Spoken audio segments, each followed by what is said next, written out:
Okay, so first of all, for iodine, the structure of iodine will be like this. Okay, the iodine molecule has two iodine atoms which are bonded like this. So now both have same electronegativity, right? There is no electronegativity difference.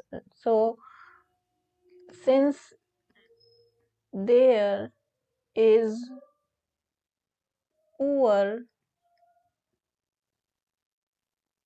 electronegativity difference,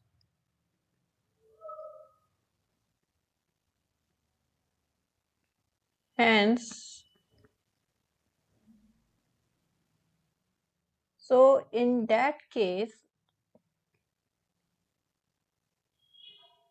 I2 is